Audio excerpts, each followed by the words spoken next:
नमस्कार दोस्तों, स्वागत है आपका क्रेजी क्रिप्टो मिंटू में। 2022 बहुत परेशान किया, बहुत दुख दिया, लेकिन हमने उसको जो है धक्का देके ख़त्म कर दिया, यही तो कह सकते हैं। अब मैं ये क्यों कह रहा हूँ कि 2022 मजबूत था या हम मजबूत थे। देखिए, क्रिप्टो करेंसी में बहुत झटके आए, इतने झटके आए कि बहुत से लोग इन झटकों को, इन तूफानों को नहीं झेल पाए और वो क्रिप्टो करेंसी से बाहर हो गए। इसका मतलब वो कहीं ना कहीं कमज़ोर थे। देखिए, वीडियो थोड़ा सा इंपॉर्टेंट है समझने के लिए। मैं अपने परिवार के साथ बात कर रहा हूँ, जो मेरी फैमिली है, यूट्यूब फैमिली है, मैं उसके साथ आज बात कर रहा हूँ। देखिए, हम रोज़ किसी न किसी टोकन का, कॉइन का रिव्यू करते हैं, प्राइस प्रेडिक्शन करते हैं, या जो भी न्यूज़ होती है लेटेस्ट उसकी बात करते हैं। लेकिन आज का हम जो है ऐसा कोई भी काम इसमें नहीं करने वाले। आज सिर्फ हम आपसे कुछ वो कहते हैं गुफ्तगू करेंगे कि 2022 में हमने क्या क्या झेला और आज हमने धक्का देके इसको ख़त्म कर दिया। आगे हम बढ़ गए, यानी कि हम 2023 में कुछ घंटे बाद पहुंच जाएंगे। तो साहब यहाँ देखिए, अब मजबूत कौन रहा। मैं तो ये कहूँगा कि जो क्रिप्टो करेंसी में अभी भी मौजूद हैं, खूंटा ठोक के जैसे कहते हैं ना देसी लैंग्वेज में खड़े हैं, वो ज़्यादा मजबूत हैं। 2022 चला गया। अब आपने कौन कौन से झटके झेले, तो देखिए 2022 में स्टार्टिंग में तो कुछ मामला ठीक था, क्योंकि 2021 की एंडिंग थी तो उसका इफेक्ट आ रहा था धीरे धीरे। तो आपका वो कहते हैं पहला क्वार्टर कुछ हद तक ठीक था, लेकिन उसके बाद जो 3 क्वार्टर आए 2022 के, वो तो भाई साहब वो कहते हैं कि रुलाने वाले थे। और वाकई में रुलाया भी अच्छा खासा, ऐसा नहीं कि नहीं रुलाया, अच्छा खासा रुलाया। अब यहां पर मैं आपको एक चीज़ कह रहा हूं, लूना, FTX और Voyager, world, 3 arrow, Genesis, Alameda Research, ये कुछ ऐसे प्रोजेक्ट थे जहां पर बहुत बिलीव किया जाता था, विश्वास किया जाता था, लेकिन धराशायी हो गए। किसने झेला? आपने और हमारी इस पूरी क्रिप्टो कम्युनिटी ने। आज भी वो कहते हैं इतने बड़े बड़े झटके झेलने के बाद मजबूती से खड़ी है। इसके आगे लगभग 30 से 35 एक्सचेंज अपनी सेवाएं ही बंद कर चुके हैं, यानी कि एक्सचेंज ही बंद हो गए। आपने यहां पर टैक्स का झमेला भी खूब झेला, कहीं 30% टैक्स, कहीं 26% टैक्स, कहीं GST का रोज एक नई न्यूज आना, TDS का लगना, यह भी आपने 2022 में ही झेला।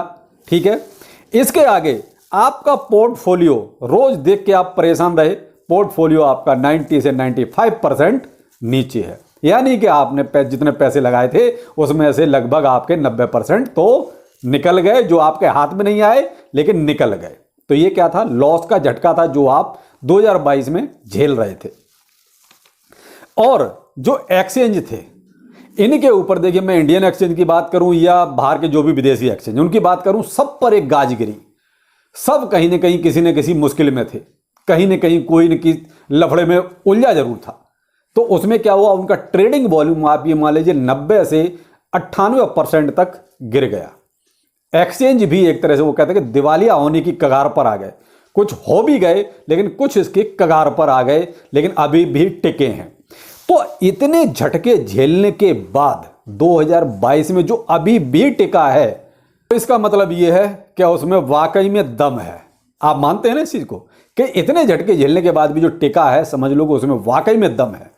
क्योंकि जो मैंने आपको नाम गिनाए, मैं कहता भगवान न करे कि आगे 2023 में ऐसा कुछ भी हो, जो हो जैसा हो अच्छा हो बस। लेकिन यहां मैं आपको एक चीज कहना चाहूंगा, 2023 की प्रेडिक्शन हम केवल क्रिप्टो करेंसी में जैसे प्रेडिक्शन करते हैं, पता कुछ नहीं होता लेकिन फिर भी करते हैं, तो वही हम प्रेडिक्शन जो कर रहे हैं वो 2023 की कर रहे हैं कि 2023 में ऐसा होगा, अच्छा होगा, पोर्टफोलियो हमारा थोड़ा बढ़ जाएगा, एक यहां से बुल ट्रेंड की थोड़ी शुरुआत हो जाएगी। ये क्या है जो हमने नहीं देखा, हम केवल उसकी प्रेडिक्शन कर रहे हैं। लेकिन 2022 ये वो साल निकल गया जो हमने पूरी तरीके से देखा, जिसे झेला। आप मानते हैं इस चीज को, जिसे हमने झेला और उसे हमने वाकई में अपनी मजबूती से उसे धक्का देके और साइड कर दिया। तो ये है साहब हमारी मजबूती, वो है हमारा क्रिप्टो करेंसी का प्यार, जो अभी भी हमें यहां पर टिका के रखे हुए है। नहीं तो वो कहते हैं ना, मैंने बहुत से कहा कि बहुत से यहां से एग्जिट कर गए, तो वही था कि उनका प्यार नहीं था क्रिप्टो करेंसी। मैं क्रिप्टो करेंसी की बात कर रहा हूं। मैं एक वर्ड और भी बोलता हूं कि किसी भी क्रिप्टो करेंसी यानी पर्टिकुलर किसी एक कॉइन से या टोकन से दिल मत लगाइए। पूरी क्रिप्टो करेंसी से दिल लगाइए, लेकिन पर्टिकुलर कभी किसी भी एक टोकन से आप दिल बिल्कुल ना लगाएं, क्योंकि वो हमें फिर बहुत तकलीफ देता है जब उसका प्राइस नीचे आता है। और इसके बारे में थोड़ी सी डिटेल मैंने अपने दूसरे वीडियो में पहले ही दे दी है कि आपको क्या नहीं करना, क्या करना है, यानी अर्न विद रोहिता चैनल पर वीडियो है, आप वहां पर देख लीजिए। तो वो बातें इस पर नहीं दोहराऊंगा। यहां पर मैंने वही कहा कि हमने ये सारी चीजें झेली, उसके बाद भी हम खड़े हुए हैं, इसका मतलब हम मजबूत हैं। सालें ऐसे ही आएंगी निकल जाएंगी, ऐसे ही बहुत से तूफान आएंगे निकल जाएंगे, लेकिन हम मजबूती के साथ खड़े रहेंगे तो एक दिन ये टेक्नोलॉजी बहुत आगे जाएगी। और टेक्नोलॉजी तो बहुत आगे जाएगी, देखिए साल आएंगे चले जाएंगे, तो ये सब तो चलता रहता है, उसमें नो प्रॉब्लम, चलता रहेगा। अब यहां पर आपसे एक सवाल पूछना चाहूंगा कि 2022 में क्या आपने थोड़ा बहुत कमाया कुछ? वैसे तो देखिए, इन्वेस्टमेंट के पर्पज से जिसने भी इन्वेस्ट किया है वो तो मैंने कहा कि 98% लॉस में है। मैं भी हूं जो इन्वेस्टमेंट के पर्पज से है, लेकिन जिसने बीच बीच में जो छोटे छोटे से पंप आते हैं, अगर वहां किसी ने अगर प्रॉफिट बुक किया है तो उसने कमाया भी है। अब मैं यहां पर आपको एक लिस्ट अपनी देता हूं जहां पर मैंने थोड़ा बहुत कमाया है। क्यों? मैंने हमेशा कहा है कि मैं देखिए प्रॉफिट अगर कहीं होता है तो मैं इसको छोड़ता नहीं हूं। मेरा जो इन्वेस्टमेंट है वो एक अलग है, उससे तो मैंने कहा ना कि अब वो चाहे 0 हो जाए चाहे मेरा 1 का 10 हो जाए, वो तो जब मेरी मर्जी होगी, जब मुझे सफिशिएंट कुछ मिलेगा तब उसको हाथ लगाऊंगा। लेकिन बीच में जो प्रॉफिट भी हुए वो मैंने छोड़े नहीं, इस लालच में नहीं छोड़े कि भाई अभी और बढ़ेगा, अभी और बढ़ेगा, अभी हमारा लॉन्ग टाइम के लिए है। देखिए लॉन्ग टाइम वाला तो मेरा अलग हिसाब किताब है, लेकिन बीच बीच में जो प्रॉफिट होते रहे उनको भी मैं बुक करता रहा, उनको भी मैं बुक कहीं ना कहीं अपना लेता रहा, डिप में ले लिया, और जैसे ही मुझे 2%, 10%, 4% जो भी मिला अपना निकाल लिया। लेकिन कहीं ना कहीं मैं यहां पर प्रॉफिट में हूं। इसी वजह से मैंने कहा, हमेशा बोलता हूं कि देखिए प्रॉफिट को बिल्कुल मत छोड़ा करो। आप अपना लॉन्ग टर्म का पोर्टफोलियो अलग रखिए और एक जो शॉर्ट टर्म होता है 2, 4, 10 दिन वाला उसको अलग रखिए, क्योंकि तभी आप यहां कुछ खाका मा पाएंगे। वरना आप यही इसी में रहेंगे कि हमने तो लगा दिया है और वो रोज हिसाब लगा रहे हैं, अब हमारा 1 रुपये पहुंच जाएगा तो हमारा 2 करोड़ हो जाएगा, 1 करोड़ हो जाएगा। कोई नहीं जानता कि ये 1 करोड़ होगा या 0 होगा, ये कोई नहीं जानता।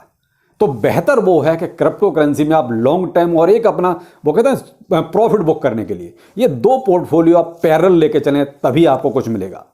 देखिए जहां पर थोड़ा सा जो प्रॉफिट बुक किया, मेरे फेवरेट जहां पर मैं प्रॉफिट लेता रहा समय समय पर। देखिए मैं बीटीसी में इन्वेस्ट बिल्कुल नहीं करता, क्योंकि बीटीसी में इन्वेस्ट के लिए मोटा पैसा भी चाहिए। वो तो बहुत क्लियर बात है। देखो अपनी अपनी चॉइस है, आपकी पोर्टफोलियो में पसंद अलग हो सकती है, मेरी अलग है, लेकिन जहां से मैं प्रॉफिट बुक करता रहा समय समय पर वो थे, देखिए Ethereum, BNB, Polygon Matic, Tron, Polkadot, Fantom, eCash, Shiba Inu, Baby Doge और बिटगट। ये कुछ ऐसे थे जहां पर मुझे 4%, 5%, 10% जो भी मिला मैंने छोड़ा नहीं, अपना ले लिया। नीचे आया फिर बाय किया, फिर ऊपर गया फिर छोड़ दिया उसको। तो इस तरीके से मैं कहीं ना कहीं इनसे प्रॉफिट बुक करता रहा। डॉज कॉइन ऐसा रहा, ये भी मेरे पास रहा, लेकिन डॉज कॉइन में मैंने तभी इन्वेस्टमेंट कोई भी किया, ये मेरा लॉन्ग टाइम में नहीं है डॉज कॉइन बिल्कुल भी। मैंने इसको केवल उसी काम के लिए रखा है कि इलॉन मस्क का कोई भी ट्वीट देखता हूं, कोई भी इसके बारे में पॉजिटिव न्यूज आती है, मैं इसमें थोड़ा सा इन्वेस्ट कर देता हूं। देखता हूं कि ऊपर गया है, लगता है कि अब ये नीचे आ रहा है, अपना प्रॉफिट निकाल लिया। हमेशा कहा कि डॉज कॉइन में अगर प्रॉफिट आपको लेना तो इलॉन मस्क को फॉलो कर लो, उसी के हिसाब से आपको इसमें कुछ ना कुछ मिलता रहेगा। और भी रहे, लेकिन ये कुछ वो थे फेवरेट जहां पर मैंने देखिए कुछ ना कुछ प्रॉफिट लिया। तो आपसे भी यहां पूछना चाहूंगा, क्या 2022 में आपने भी कहीं थोड़ा बहुत कुछ प्रॉफिट बुक किया? कहीं कुछ थोड़ा बहुत आपको लगा कि हाँ हमने यहां पर थोड़ा बहुत कुछ निकाल लिया है? तो भाई साहब जरूर कमेंट में बताइएगा, इंतजार करूंगा, क्योंकि 2022 में पता चलना चाहिए हमारी फैमिली ने कुछ हासिल भी किया है या सिर्फ वो पोर्टफोलियो देख देख के ही संतुष्टि करते रहे। तो देखिए 2022 मैंने कहा ना कि जो लॉन्ग टर्म पोर्टफोलियो हैं वो तो सबके 90 से 98% तक नीचे हैं, लेकिन ये क्या था प्रॉफिट वाला। तो मेरा तो ये सिनेरियो हमेशा रहता है, और इसीलिए मैंने आपसे अपने दूसरे वीडियो में कहा कि मैं किसी को ज़्यादा फॉलो नहीं करता, मैं जो कुछ करता हूँ अपने हिसाब से करता हूँ। मैंने पहले सबको फॉलो किया था, बर्बाद बहुत हुआ, फिर सबको छोड़ दिया। अब जो करता हूँ अपने हिसाब से करता हूँ, तो कहीं ना कहीं मैं फायदे में रहता हूँ। इसीलिए कहता हूँ कि आप हमेशा ना सीखिए, सीखने से आपको कुछ ना कुछ हासिल जरूर होगा। अगर आप दूसरे के हिंट और उनके भरोसे रहेंगे तो देखिए आप ज़्यादा कुछ नहीं कर पाएंगे, क्योंकि आपको हमेशा वही एक उम्मीद रहेगी, अब वहाँ से हिंट आएगा, अब वहाँ से कोई इंडिकेशन आएगा, तब हम कोई बाय या सेल करेंगे। उसमें देखिए फिर काफ़ी टाइम हो जाता है, सामने वाला नहीं मालूम कहीं बिजी है, आपको इंडिकेशन नहीं दे पाया, आपका प्रॉफिट खत्म। तो इसलिए कहता हूं कि आप सीखिए, चाहे 50 100 जितने इन्फ्लुएंसर को फॉलो करना है कीजिए, लेकिन सीखिए, तभी आपको क्रिप्टो करेंसी में कुछ मिलेगा। तो जरूर आप बताइएगा कि आपने 2022 में किस किस टोकन्स पे प्रॉफिट बुक किया, शॉर्ट टर्म में या लॉन्ग टर्म में, जो भी है। मैंने आपको बता दिया कि मैंने किस किस में जो है प्रॉफिट बुक किया। मेरा लॉन्ग टर्म पोर्टफोलियो भी इन्हीं में है, लेकिन वो लॉन्ग टाइम के लिए, अब वो चाहे जीरो हो या बढ़े, जो भी हो वो बात की बात है। और 2022 हमने जैसे भी हुआ, जो भी हुआ, धक्का देके हटा दिया है, पीछे छोड़ दिया है। अब हम 2023 में एंट्री कर रहे हैं। तो ये उम्मीद करता हूं कि जो आने वाला साल है 2023, आपके जीवन में, आपके परिवार में बहुत सारी खुशियां लेके आए, बहुत सारी धन दौलत लेके आए, और जो हमने 2022 में झेला, ऐसे दिन हमें 2023 में बिल्कुल भी ना देखने पड़े, ऐसी मेरी कामना है। और उम्मीद करता हूं कि ऊपर वाला हमें ये सब देगा। तो ये था साहब 2022, और आने वाले हम 2023 का स्वागत करते हैं। तो आप सभी को 2023 की बहुत बहुत बधाई और शुभकामनाएं। तो चलिए फिर मिलते हैं, नमस्कार।